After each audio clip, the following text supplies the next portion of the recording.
who wants to make your screens go black, you can do that. Hi there, I'm Samantha. I'm from the law offices of Samantha Wolfe, and I'm happy to see you all on this Monday over lunch.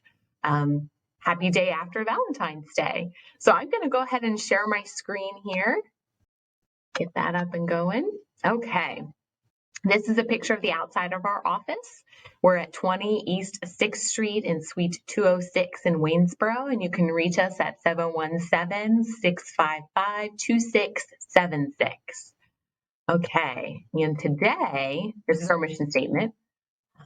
I wanted to make sure we put that up there. We want to provide mindful legal direction for you and your future generations. And these are the ways that we do that, with collaborating with your accountant and financial advisor to create the best team for you, advocating for you and your family in times of crisis, reinforcing your estate plan with asset protection strategies, and ensuring efficient administration upon death. So today, we're going to get to talk about how to protect your honey. Today after Valentine's Day, I thought it would be appropriate to do this. It almost reminds me of, I will confess, that yesterday I did watch a romantic comedy, so I almost feel like if we're going to pick a genre of this presentation, it's going to be a little bit more romantic, if you will. So, and I do want to say my parents are actually listening today. Both of them are off for President's Day, so I just wanted to say hi to Mom and Dad. They actually inspired this presentation. So again, it's all about protecting your honey. And I think of them on Valentine's Day. They've been married for over 40 years. And I know that one of the things that my dad especially struggles with every year for Valentine's Day is what to get my mom for Valentine's Day. So I have this fun little cartoon that's in honor of my dad, and it's a store. And it's a gentleman walking in, and above it, it says, "It's the thought that counts." And then in the background, it has a little sign that says, "Totally useless gifts." So every year, I know my dad is always trying to figure out what to give my mom to let her know that he loves and cares for her. And so I was thinking, in the area of estate planning with legal planning, how could our office provide some sort of support there? And so, again, this is something that you can give to your spouse or think about with your spouse, or make an appointment to talk about it with your spouse and your attorney. And it's all about how to protect them. And the best way to show you love somebody is to show that you're thinking about them, that it is the thought that counts. So we're going to talk a little bit about things to think through when you're administering the estate and ways that you can protect that loved one in your life. So why does my honey need protection? So I have a list of a couple of things up there. We're going to go through these. Some of these are from previous seminars that we've done, but it's just kind of presented in a different way. So the ways that we feel here at our office that you could protect your honey is against intestate succession, against administration, estate administration when someone dies, against incapacity and all of the struggles that happen there, against long-term care costs, and against unnecessary taxes. So we're going to hit on all of these today. And again, it's kind of in the thought of the day after Valentine's Day. What better way to show you love someone than to incorporate that into your estate plan? So what happens if there is no will? So if there is no will, then that means that you're going under Pennsylvania intestate law.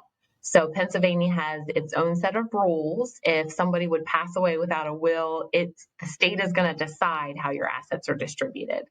So when you are thinking about the best way to protect your spouse, it's thinking of ways to avoid that intestate succession. We're going to talk about why you want to avoid that. And so if you have a will, then it gets distributed according to your will. But if you don't have a will, then it goes according to Pennsylvania intestate law, or whatever state you're residing in. So what happens? So intestate law is the law where Pennsylvania decides who gets what and how much they get. And the statute's going to dictate how your estate is distributed. And that may not be how you actually want it to be distributed. So I know that I pick on my parents a lot and use them a lot as examples. So let's just say that something happens to my dad and, he is thinking in his mind, well, of course my wife would get everything. We've been married for over 40 years. So of course, Denise would get everything when I passed away. Well, unfortunately, under Pennsylvania law, that's not the case. So if my dad or my mom were to pass away, 100% would go to the spouse if there's no surviving issue. For better or for worse, my parents had 4 daughters. I am the third of 4 girls. So if my dad would pass away thinking that Pennsylvania law would make sure everything goes to my mom, that's not correct. What would happen is if he didn't do a will, mom would get the first 30,000 plus 1/2 of the intestate estate, and then my sisters and I, the 4 of us, would split the other half. So if dad does nothing, if he has no will in place, then he's not really protecting his honey. He's not really protecting my mom to make sure that all of the assets go to her if he would pass away. If there is no spouse, then it would go 100% to the issue. So if we're talking about when the second of my parents passes away, at that point, my sisters and I would get 100%. If there are no issues, then it goes up to parents. And if there are no parents, then it's going to go to siblings. So the other important thing I want to mention is that if you don't have kids too, the other thing is that it says if issue or parent. So for example, if you're married and you say, well, it's not a big deal because I don't have any kids, or we don't have any kids, so everything's going to go to my spouse, but you still have a parent who's living, that's not the case. The first 30,000 would go to your honey and half of the estate, and then the other half would actually go to any surviving parent that you had. So a lot of people don't realize in Pennsylvania that the default under the law is probably not what they would actually want it to be. So that's where a will comes in handy, and why you should always make sure that you have a will. That's the best way to protect your honey, is to make sure that you have a will, leaving everything to your spouse. So this is an example, and I used this in one of the previous presentations that we did. So let's just focus on the first example. So if John and Jane Doe are married with 1 child, and Jane dies and she doesn't have a will, then her spouse, her honey, is going to get 30,000 plus 1/2 of the estate, and the child's going to get the other half of the estate. If John and Jane Doe were married and Jane was married previously, so if we're talking about a blended family, and she had 1 child with her first husband and Jane dies and doesn't have a will, then what happens? So then her honey, John's going to get 1/2 of the estate and the child's going to get the other half. So there are 2 reasons why a will is important. The first is that if we're just talking in the sense of husband and wife and it's just been a long-standing marriage and they have kids, again, it's the first 30,000 and then half of the estate. But if we're talking about a blended family where maybe somebody, this is their second marriage and they have kids from the previous marriage, then it's even different still. So then your honey gets half, but the child's going to get the other half. And so again, the first thing that I want to start off by saying is the best way that you can protect your spouse or your loved one is to make sure you have a will, so that you aren't stuck with what Pennsylvania says that you should do with your assets. So ways to protect your honey against intestate succession. The first thing is have a will. Second thing is joint ownership. So again, we're talking about my parents. If they have their house, for example, jointly owned, or if they have some bank accounts jointly owned, then it's not going to go through the will. So when my dad passes away, anything that my mom is already on the title with him, so if it's a joint bank account or if it's their house, that automatically goes to my mom, and she gets 100% ownership. 100% ownership vests in my mom when my dad passes away. So then it's not going through the will. So again, you can protect your honey with having a will. You can also protect your honey with making sure that they are jointly on accounts, so that if you pass away, everything automatically goes to the spouse without even having to go through the will. The third way that you can make sure to protect your honey is to have beneficiary designations. So if you have an asset, for example, like retirement accounts cannot be jointly owned, but you can designate a beneficiary. So you can designate your spouse or your honey as your primary beneficiary, and then you're not even going through the will at all. It pays directly to that designated beneficiary. And then the fourth way is a pay on death, a POD, or a TOD, a transfer on death designation. So again, if you have a designated beneficiary on any account, it doesn't go through the will. It goes automatically to that person that you've designated. So there are 4 ways that you can protect your honey against intestate succession. Have a will, have joint ownership where appropriate in those assets, have beneficiary designations, and for anything that's a non-retirement and non-life insurance, for example, an investment account, you can have a pay on death or a transfer on death designation on those accounts. And so those are helpful to designate to be your spouse as well. So that's the first way that you can protect your honey. So here's another cartoon. It has a husband and wife sitting across from each other on a couch, and wife is thinking, she has her thought bubble up, and it says, when you've been married a long time, you get to know what the other person thinks. And husband is sitting there thinking, no, you don't. So again, I just think of my parents, they communicate a lot without actually having to say anything. And so when we're thinking of ways to protect without actually having to say something or do something, the way you can protect them is with your estate planning documents and those 4 ways that we talked about. So have a will, have joint ownership, have a beneficiary designation, or if you need to, have a pay on death or a transfer on death designation. And that would be a great way to protect your spouse so that they're not stuck with whatever Pennsylvania says they should be able to keep. Okay, so let's move on to the second one. Why does my honey need protection? And the next thing on the list is estate administration. So the first thing was intestate succession. So that's if you don't have a will. The second one, estate administration, I wanted to talk a little bit about, because even if you have a will, if you have beneficiaries designated, if you have joint ownership, there still may be certain instances in which you may have to administer an estate. And I wanted to talk about this. I think this is in the forefront of my mind because I'm dealing with a situation where we had husband and wife. It was a long-standing marriage. And for whatever reason, husband had everything titled in his name. And when I mean everything, I mean there were a couple of properties, there was a business that was involved, all of these things he just had in his own name. And then he had a will where he said, these are where I want my assets to go. So the good thing is he protected his honey against intestate succession. But another way that you can further protect your spouse or your loved one is to think about ways to avoid estate administration where that's appropriate. So in this case, the specific example I'm talking about, if husband had wife's name on some of the properties or on the business, then it wouldn't have even gone through the will at all. It would have been as if the spouse automatically receives that. 100% of the title was vested in spouse, and so nothing would need to have been done for that spouse to be able to receive that. So I want to talk a little bit about estate administration and the way that we can make sure we're wrapping things up nicely for our spouse so that there's not things that have to be done. So what is probate? So probate is just the process in which the decedent's will, the person who died, that's established judicially as the duly executed last will and testament. So I'll take my parents, for example. If for whatever reason, mom and dad aren't jointly on the house, so let's say that it's just in dad's name and dad passes away and he has a will because he protected his honey against intestate succession. So what would happen is the will might say, I leave everything to my spouse. So my mom, in order to get those assets transferred into her name, she would have to go through the probate process. That's the process by which we take it from my dad's name into my mom's name. So probate is the process to get it there. Okay, when we're administering an estate.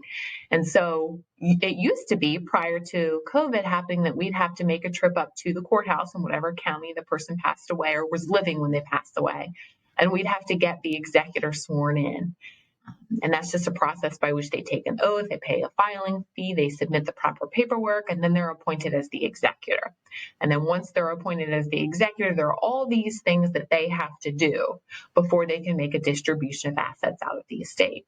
And so although probate isn't real costly here in Pennsylvania, and it's not really difficult to do here in Pennsylvania, you still may want to protect your honey because the reality is if mom and dad had put their names both on the house, when dad died, mom would have had to do nothing and she would have still maintained 100% ownership of that house. So when we're talking about protection, I'm thinking of protection against the hassle, protection against that administration process, protection against some fees that you wouldn't have to pay if you didn't have to probate, and then protection against having to have an attorney help administer that. So those are all different ways that when I think of protection, it's really minimizing cost and maximizing the efficiency. And probate isn't always as efficient and cost effective as we want it to be. Again, the example where I'm talking about with husband and wife that Tammy and I are dealing with now, it has been a lot more expensive, not from a filing fee perspective, but just from an attorney perspective. We have to do deeds now and transfer everything from husband over to wife. And just the cost to do a deed for attorney to prepare it. And then you have all those recording costs. So in this case, we probably have 8 properties and it's about $100 per deed to record. So you're talking about our time to prepare it and then the cost for us to record it. So it's all of those costs that could have been avoided had husband had wife's name on the deed, because if that's where he wanted it to go anyway, he could have just added spouse on. Now we are going to talk about some reasons why you might not do that in a couple of slides, but generally between husband and wife, it is a good idea if you're trying to avoid probate to have them on the title or have them on as an owner. And then we talked about if a decedent dies without a will, then we're dealing with what Pennsylvania law says is who should receive it. After the will is admitted to probate, then the court issues letters of testamentary or letters of administration. The executor is named, and that's the person who's named in the will, or the administrator, if there isn't a will, is appointed by the court. So when must you probate? So generally, you're going to have to probate when a decedent owned probate property. And probate property includes anything that was owned solely by that decedent, or if it was owned jointly, but there wasn't a right of survivorship. So let's just say that my dad, for whatever reason, decided to put he and I's name on the deed to the house. What that would mean is that upon his death, unless there was a survivorship right for me as the joint owner, his 50% has to go through probate. And so then that goes through his will, and that his will may say it goes to my mom. But even just having a joint owner, unless there's a survivorship right there, doesn't mean that you're avoiding probate. So again, it's all about minimizing and protecting your honey against cost, expense, time that they may not want to spend. Another important thing is that if you have an account less than $10,000, you can close that out without probate as long as you have a receipt of the paid funeral bill, and that can be closed out to a spouse, a child, a parent, or a sibling. That's important because sometimes we have clients who might have an account that had like $8,000 in it, and we may be able to close that out to a spouse. Maybe their name wasn't jointly on that account, but we can close it out to the spouse without having to probate. So again, it's just thinking through when you think of your assets, is there a joint owner? Is there, is the value of that account less than $10,000? Because if so, then again, you can avoid probate that way as well. And then we have jointly owned property. So example would be son was joint on an account with a parent. So that was the example I gave of dad and I being jointly owned on something. So things that aren't in the probate estate, anything with a beneficiary designation, anything with a joint owner, or anything with a transfer on death or pay on death designation. So if you don't have those 3 things, then it is part of the probate estate, which means that the estate has to be administered. So even though the intestate succession and the estate administration go hand in hand, they're actually 2 separate problems that you can deal with to make sure to protect your honey. So the first is making sure you have a will. But even if you have a will, you still have to go through the probate process. So the second question is, do you even want to have to go through the probate process? And again, you don't have to if there's a joint owner, if you have a beneficiary designation, or if you have a transfer on death or pay on death designation. Another way that you can do it is if it's owned in a trust at the time of your death. And we're going to get to that a little bit later in the slideshow, but that would be another way. So the next couple of slides, I'm not going to go into a lot of detail. What I am going to do is I'm going to give an overview of the probate process in the next couple of slides. Not so much so that you can have the detail of how to probate, but more to show you all of the time, the expense, and the hassle that probate is, so that you can understand why it's so important to make sure to protect your honey against the probate process. So if you want to know specifics about how to administer an estate, you can always check out on our Facebook page or on our YouTube channel. We have posted at least 2 seminars, and then we've done a whole series of what ifs that are 2 usually 2 minutes or less, those videos, to just explain how to administer an estate and the process. And again, today I don't necessarily want to go through the process. I just really want to show you all of the time, expense, and hassle that it can be. So after you have petitioned the court and you've been appointed as the executor, there have to be notices out to the beneficiary.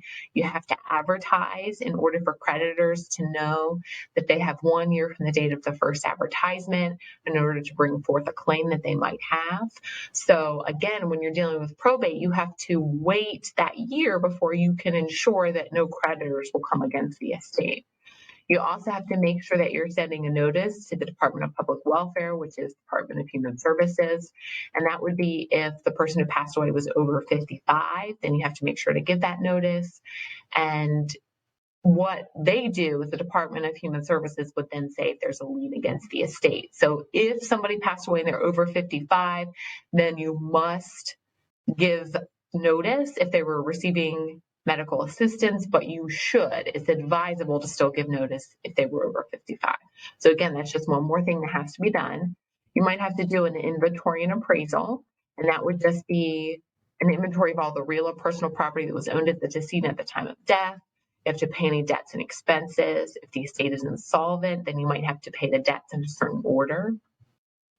And then the executor is all responsible for this. So again, we've alleviated the first thing to protect your honey against, which is the intestate succession, but probate is still a process. And so you may want to protect them against having to go through that. So when do the beneficiaries get their money? Well, it can be quick or it may take years. It all depends on those creditors that come forward. It depends on the process of the administration. So Tammy and I are working on another estate where the real estate was not properly conveyed back in the 90s and early 2000s. So whoever the previous attorney was, when they were deeding property, it wasn't done correctly. And so now we're having to go back and clean up all of those issues before we can make a distribution out. So you can make partial distributions before the estate is finalized, but you have to get all of the beneficiaries to sign releases on that. And then if a beneficiary doesn't sign a release, then you might have to get a court order in order to be able to make that distribution. And all of that has to take place before the estate can actually be settled and finalized. You also do have to file a Pennsylvania inheritance tax return and wait for the state of Pennsylvania to come back and say they're accepting either the return, the information that you disclosed if no tax was due, or they may be saying that they're accepting the payment that you made of inheritance tax. So days to remember is within 9 months of the date of death, you have to file the inheritance tax return. If you prepay the tax within 3 months of the date of death, you do get a 5% discount on the tax that's owed. And then 1 year from the date of the first advertisements, creditors are barred from coming forward against the estate. So all these things are things that your honey would have to remember. So even if you remember to do a will to protect them, they still have to go through this estate administration process. So again, making sure that you're thinking through, okay, do I really need to go through the estate administration process? So that being said, we've talked about ways, and one of the ways is to have a joint owner. Now, husband and wife, there's usually no concern with that. So husband and wife, my mom and dad can both be on joint accounts or be on the real estate, and typically we're not concerned about that, and it does avoid probate. But if you have a joint owner who is not the spouse, sometimes that's not always the best solution. So for those of you who are listening who may not have a spouse, or your spouse may have predeceased you and you're thinking, well, I also want to try to protect my loved ones against probate, you can add a joint owner to your accounts or to your real estate, but you have to think through, what does that mean for you? So the first thing you have to know is that joint account or joint asset is now subject to that joint owner's creditors. So if it were a child, for example, it is subject to that child's divorce, any car accidents, any creditor that would come against that child, 100% of that asset is an available resource for that creditor. The second thing is that when we're talking about this is that the joint owner of the account or of the real estate does have access to that asset. So not that they would do this, but if it's a bank account, technically that joint owner could withdraw all of the funds. So you have to make sure when you're talking about avoiding probate that you aren't creating other issues. So again, usually between husband and wife, there isn't any concern, but if you're talking about adding a child, a grandchild, or another loved one, you may want to think through the creditor issue for that individual and also the fact that that joint owner now has complete access. Another thing is that if that joint owner predeceases you, then you're going to pay inheritance tax on your own money or your own asset. So if we take the example of my dad, if he would add me onto his account and I would pass away, my dad's going to pay inheritance tax on my share of the account. Even though it's not really my money, my dad's going to pay inheritance tax on one half of that value there. So, and that would be at a rate of 4.5%. So it's just thinking through these concerns and these issues to making sure that you aren't creating other issues or bigger issues or more complicated issues. You do lose the ability to sell the real estate without the permission of the joint owner and the joint owner's spouse. And that's because Pennsylvania always requires when you're married, even if your spouse isn't titled on the deed, they still have to sign off on their marital share. So if you name a joint owner, again, if my dad wants to sell the property and I'm his joint owner, he's going to have to get me to sign off on that. So again, thinking through, is this really what I want to do? But I think there are almost two categories that we're talking about. There's individuals who are married and have a longstanding marriage, and there wouldn't really be any concern with adding a joint owner.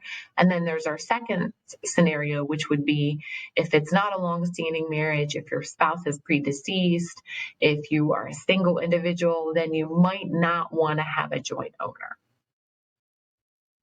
The tricks to avoid probate. So when we think of probate, that's when we're thinking of the more extensive estate administration process. Because again, if you have a joint owner or a beneficiary designation, it does alleviate a lot of the administration process. So ways to avoid it would be to assign a beneficiary to assets and then keep them updated.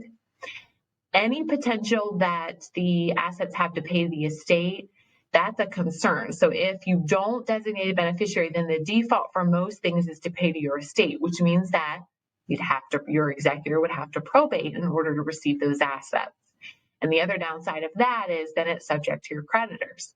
So we have a situation with husband and wife where if husband was in a nursing home, for example, and was receiving care and things weren't jointly titled, when spouse passes away, it is subject to a Medicaid recovery lien. So, or any other creditor. You know, we have some situations where people might have an IRS lien, or they might have a situation in which there's a mortgage that they want to pay down, all of those debts and expenses. So again, making sure that you're thinking through that, because if it's only in husband or if it's only in wife's name and they pass away, then that debt is typically paid before the beneficiaries can receive anything, even the spouse. So you want to make sure that you aren't designating your estate as the beneficiary, because then it makes those assets subject to any creditors. So example, husband and wife name each other as the sole beneficiary of their IRAs. Husband dies first and wife never updates her beneficiary designation and she didn't name the contingent beneficiary, and wife dies. Wife's IRA will pay to wife's estate because there's no living beneficiary that's designated. So what that means, and we are dealing a situation like that right now, Tammy and I are dealing with it, where it was designated to an individual and that individual died. And so now we're talking about all of these assets that are in their estate. And again, we now have to probate just to be able to administer that. So again, thinking of ways to protect your loved ones. So bottom line is you want to make sure that all marital assets are titled jointly if you want to avoid probate. Now, probate versus inheritance tax. So this leads into our next category. So when we're talking about protecting your honey, we're talking about intestate succession. We talked about why you'd want to protect them against the estate administration process. So the third thing is protecting them against inheritance taxes or any other taxes. But inheritance tax is the one we think of here in Pennsylvania. So inheritance tax is a tax that is in your right to receive assets. So just because it doesn't go through probate, it doesn't mean that there's no inheritance tax. You're always going to file a Pennsylvania inheritance tax return for retirement, even if it goes to the surviving spouse as the sole beneficiary. So a lot of people don't know that. So when we're dealing with a financial advisor or a client and they're saying, well, my spouse or my client had an IRA, but it went to spouse, so there's no tax, it still has to be disclosed on a Pennsylvania inheritance tax return, even though there's no tax. So I know it's annoying, but you have to disclose it. So next, I have a chart here that shows the relationship to the person who died and what the tax is. So you're going to see under the second block there, the spouse has a 0% tax. Grandparents, parents, children, adopted children, stepchildren, lineal descendants, anyone down your direct line is going to pay 4.5% tax. A sibling is going to pay 12% tax, and all beneficiaries are going to pay 15%. So if they don't fall into any of these other categories, they're going to pay 15%. Now, why am I mentioning this? So in that same example I talked about where husbands had all the assets pretty much in his name, and then his will had certain assets going to certain individuals. And in that case, what we had to think through was that if he had left everything to spouse, there would be 0% tax.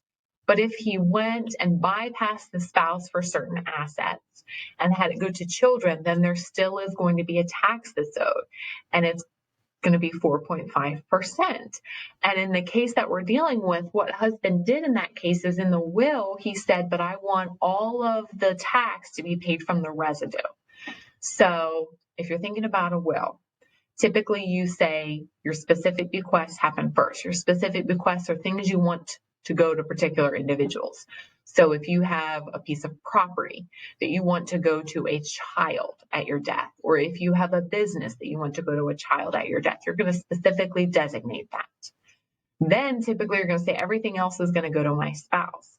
But the issue is that if you don't have an attorney recommending this or thinking through this, and you have the taxes paid from the residue, what that means is that wife's share is reduced by the amount of taxes on whatever the child is receiving.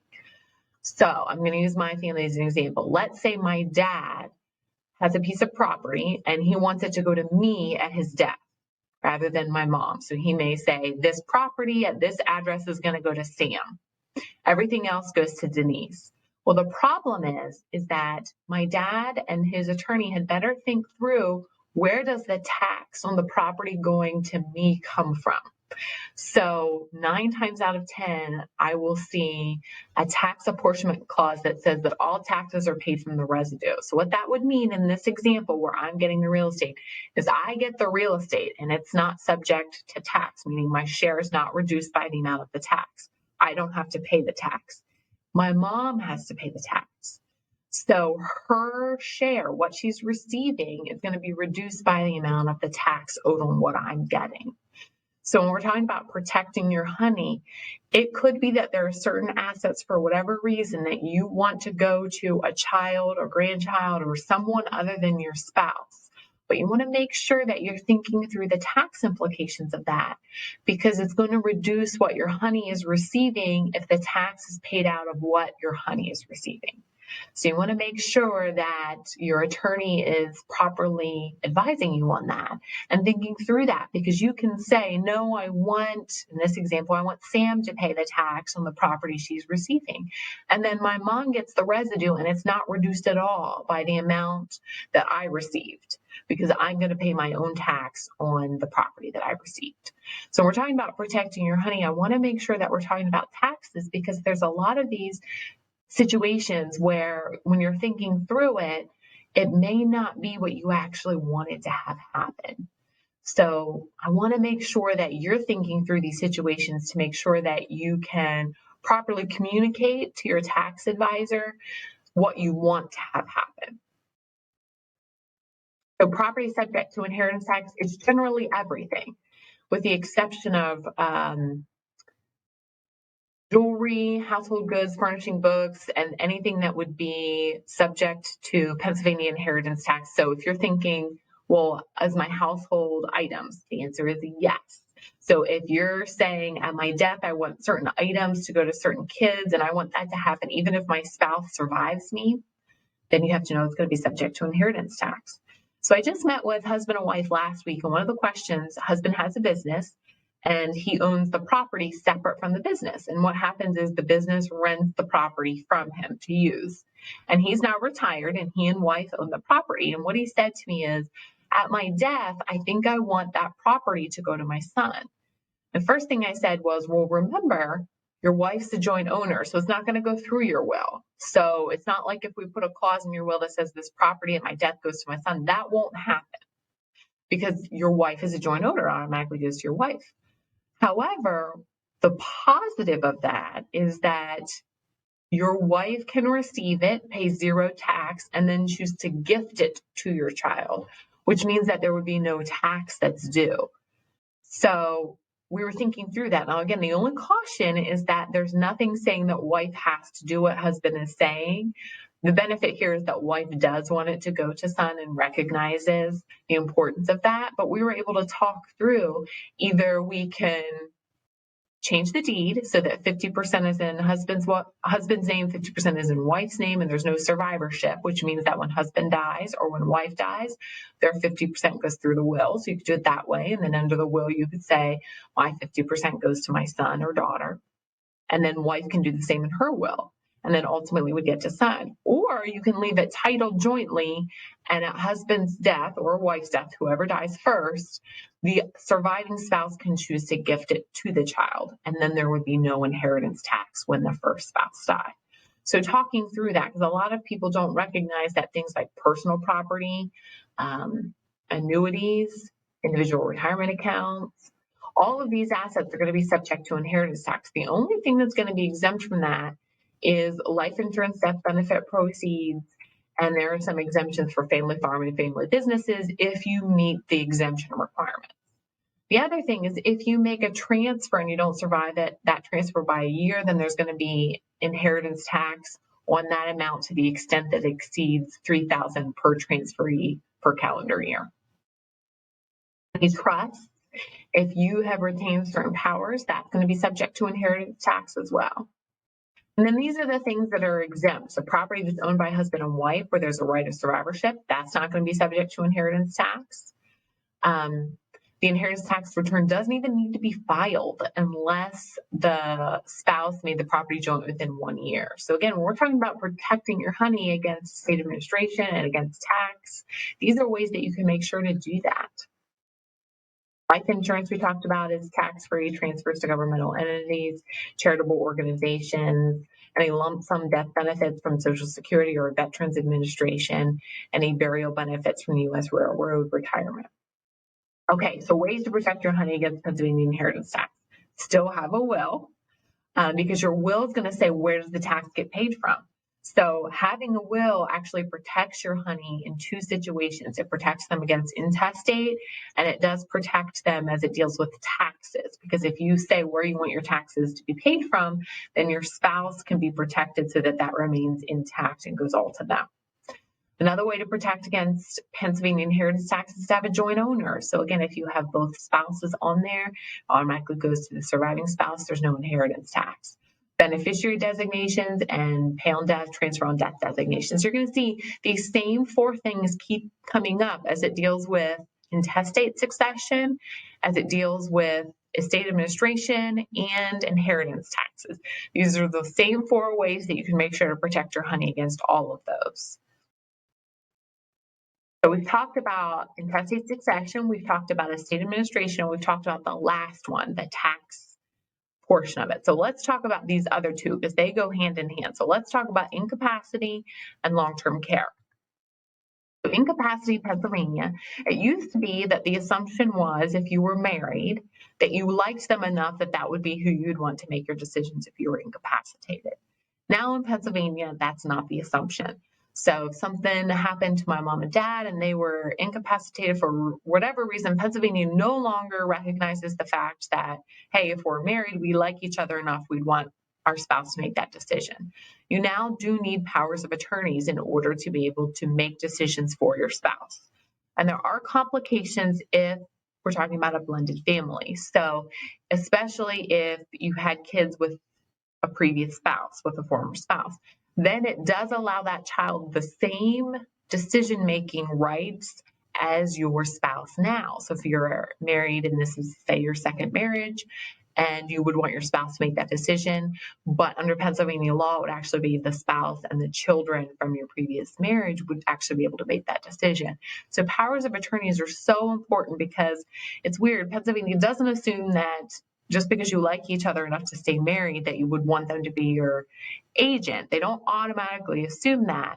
But when we're dealing with blended families, they do assume that you would want them to have some say. So making sure that you have power of attorneys is a great way to do that. A power of attorney is a written legal document where you say who you would want to be able to make these decisions. And typically we have two categories. We have financial and then we have healthcare.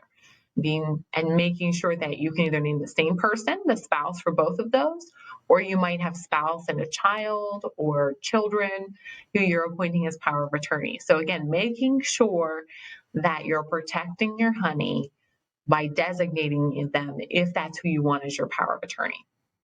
There are 4 types. There's the financial, healthcare, living will, and the mental health power of attorney.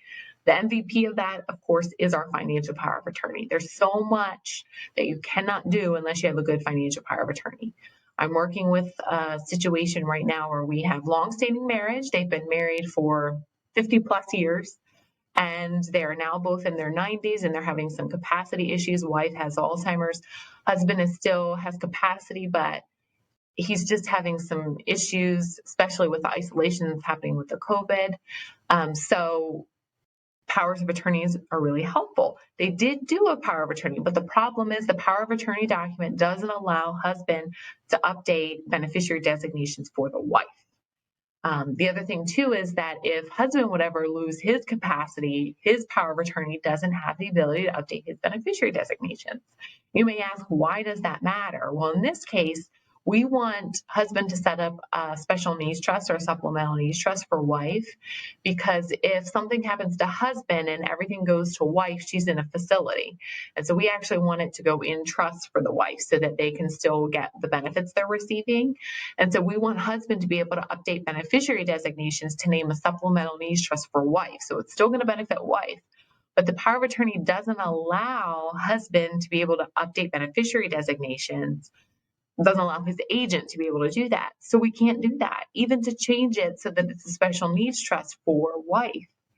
And so it's creating a lot of concerns there because again, our whole point is to make sure we're protecting his honey, make sure he's protecting his wife.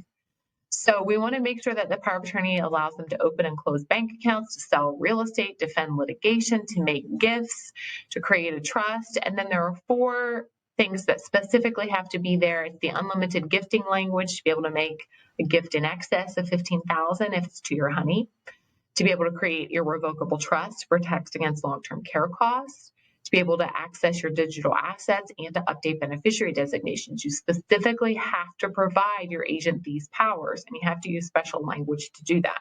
So I'm giving an example. Here's a power of attorney in that situation that we're talking about with husband and wife, where we want to name special needs trust for wife. Husband isn't able to get around and get to the facility. He's in his 90s and the facility's on lockdown. And we want to update beneficiary designation. And I'm looking down through this list, and it talks about engaging in retirement transactions, talks about engaging in insurance transactions, but nowhere does it specifically authorize son as agent for dad to be able to update beneficiary designations. And the company rejected it and said that he could not update beneficiary designations, even to name a special needs trust for wife. So wife is the current beneficiary. We just want it to be a trust for wife. You can't do it with this power of attorney. The language isn't strong enough to allow the agent to be able to do that. So you have to specifically use language like what's on the screen, talking about creating, funding, amending, or revoking a revocable or an irrevocable trust. It has to specifically say that in order for your agent to have the power to do that. Gifting language, it has to specifically say unlimited gifts. Otherwise, they can only make a transfer of $15,000. So let's take my parents, and let's say dad goes into a facility and we want to take his name off the house to protect my mom.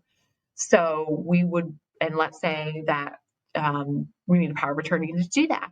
And if they don't specifically say unlimited gifting in the power of attorney, then we can't even take dad's name off the house because their house is worth more than $15,000.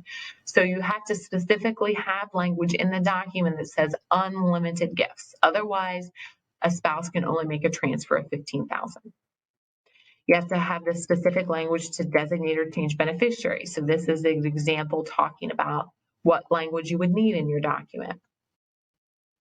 And then I have this slide in here because the most common misconception is that the spouse automatically has the authority to act on your behalf. And again, in Pennsylvania, there's no longer that assumption that your spouse should have the right to do that. So if something should happen that results in your inability to make decisions and you do not have a power of attorney, then your family would have to obtain a guardianship in order to have a legal right to be able to do certain things with your assets. On average, it takes about 3 months to obtain a guardianship. The average cost of a nursing home is $11,099. They increase it every year. So in 2021, they bumped that up to $11,099 a month. So if you take 3 months and multiply that by the $11,099, $33,297 is the amount that you're risking if you don't have a power of attorney. And what that means is that if you can't transfer assets or protect assets, then that's $33,000 that a facility would get when you could potentially protect it for your spouse, for your honey. So another thing I wanted to mention, we're talking about incapacity, is that trusts work really well to protect against that because Pennsylvania law changes periodically. And the other thing about Pennsylvania law is if your document requires you to be incapacitated in order for your power of attorney to work, in Pennsylvania that requires 2 physicians to be in agreement about your incapacity. So in a trust, you can actually have a disability panel that says these are the individuals. Rather than 2 physicians, maybe you want your kids and your attending physician. Maybe you want your kids and your primary care physician. But you can, in a trust, deviate from what Pennsylvania's default is and say, this is who I want to determine my capacity. And so you can do that in a trust. And it's a much easier process to be able to do that in a trust than it is for power of attorney. So that's one thing that we tell people is establishing a trust can be really helpful when it deals with incapacity issues. And it can allow more flexibility for you to decide how is your incapacity determined. Rather than it be 2 physicians being in agreement, do you want some other configuration or some other voices in the mix there to determine that? So trusts are a great way to protect against incapacity. Okay, so the next thing and the last thing we want to make sure to protect our honey from is long-term care. And this goes in conjunction with the power of attorney. So long-term care, this is needed because people are living longer. And that's great. We have great medical advances that are happening now. But what that means is that they may be living in assisted living or a nursing facility longer than they ever have been. So how do we do that? How do we protect your honey from long-term care costs? So the first thing to know is what is available. So if we're talking about husband and wife and one spouse needs skilled level care, what's protected against their long-term care costs? So the first thing is the community spouse's retirement. So with mom and dad, if dad goes into a nursing home, mom's retirement cannot be used to pay for dad's care. It's protected. Dad's retirement can be used to pay for his own care, but mom's can't be used to pay for his care. Mom would be allowed to keep a vehicle of highest value. That would be protected against my dad's long-term care costs. The primary residence, as long as it stays a primary residence. Now, I mention this because if mom needs assisted living level care, not nursing level care, but assisted living level care, we may want to be able to sell the house to pay for mom's care. So a primary residence is only protected as long as it's a primary residence and there's an intent to return home. So when we're talking about what should we be protecting, the primary residence is still something you want to make sure to protect your honey. And then the last bullet point on here is that if one person needs care, so if my dad needs nursing home care, my mom's retirement is protected, she gets a vehicle that's protected, her primary residence to the extent that it stays a primary residence is protected, and then my mom can keep $130,000 approximately, a little over $130,000, and then the rest of the assets, whether it's in dad's name, mom name, joint names, can go to pay for dad's care. So if the cost of a nursing home is about $11,000 per month, you're talking over $100,000 if somebody needs care for just 1 year. So how do you protect your honey? You can do that by an investment product, so long-term care insurance, whether it be traditional long-term care or it might be a life insurance with a long-term care rider, or you can use irrevocable trusts. And that's what we can help here at our office is we can put together an asset protection plan. And what that plan does is it allows you to protect assets in addition to what the spouse is already allowed to keep. So my mom still keeps her retirement. Mom still keeps her primary residence. She still keeps the vehicle of highest value, and she still keeps $130,000 plus. If we put together an asset protection plan and we transfer assets into trust, she'd be able to keep the assets that are in trust as long as they've been owned in the trust for 5 years. So that's why asset protection planning is so important for people, especially when they're in their 60s, 70s, even their 50s. It's a good idea to think of whether an asset protection plan is something you want to consider because you'd make it through the 5-year look back period. And it's not about hiding the assets. Those assets inside the trust are still able to be used to pay for long-term care. It just means that there's no legally enforceable obligation to use those assets to pay for care. So an asset protection plan kind of uses the existing law to create barriers that protects your assets from creditors. So it really protects your spouse. Used to be prior to 2005 in Pennsylvania, your spouse was protected, and what would happen is the state of Pennsylvania would come in after the second spouse died and be able to attach to the assets then if one of the spouses needed care. Now that's not the case. Now, again, your spouse can keep a vehicle of highest value, their retirement, a primary residence, and then about $130,000. The rest of it can be used for care. So when we're talking about protecting your honey, we want to make sure that you aren't leaving your spouse in a financially compromised position if you would ever need long-term care, because how would that be paid? So it would either be private pay, sometimes you can get veterans benefits, or Medicaid can help cover for that.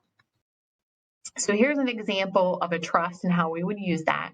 So we would set up an irrevocable trust. The client could still be the trustee, can still manage the assets inside the trust, but we would use children if those are individuals that we trust, or it could be other trusted individuals to be able to reach into the trust and pull assets out if mom and dad would ever need to do that. So we're thinking about a trust. If we think of it like a closet, you build it, you put whatever assets you want into the closet, you shut the door and you lock it. And if you give the key to someone else, like your kids or other trusted individual, then a nursing home cannot touch the assets inside that closet or that trust because you don't have the ability to reach in and pull out assets. These trusts are irrevocable, and that's where you get the protection, but you can always add and remove beneficiaries. You can take the key to the closet and give it to somebody else if somebody's not opening it when you need to. So these trusts are very versatile and very flexible and fluid. So we haven't run into a situation where we haven't been able to get assets out of the trust if we needed them. So when we're talking about ways to protect your honey, one way would be to look at an asset protection plan. And again, you can use investment products to do that, long-term care insurance, life insurance with a long-term care rider, or you can use irrevocable trusts as a way to help protect those assets. I wanted to remind everybody that March 17th is our next virtual seminar. I don't think it's a Monday. I will admit Mondays are a little tough, I think, for virtual seminars. So I appreciate everybody being on today. So March 17th, it's from 12 to 1, and that we're talking about keeping things green and how to do that. You can register by emailing Amy at meek@sklawoffice.com, or you can call us at 717-655-2676. And we are going to post this to our YouTube channel. So if you haven't subscribed yet, please feel free to scoot over to YouTube. If you type in the law offices of Samantha Wolfe and you search for that, you'll find our channel. You can hit subscribe, and then you'll get notification whenever we post a new video. So we do have a whole bunch of videos over there you can watch. We do post them on Facebook as well. And Amy will be emailing a link for a survey. We welcome your feedback, or if you just want to email or give her ideas about seminars that you'd like to get additional information about or that you'd like me to cover. Feel free to email Amy or call her, and she'd be happy to put that on our agenda for our next monthly seminar. Okay, so now what I'm going to do is I'm going to stop sharing my screen, and I'm happy to take any questions. Again, you can reach out to us at 717-655-2676 to schedule a free initial consultation. And Amy, let's stop the recording now and let's start taking questions. So thank you everybody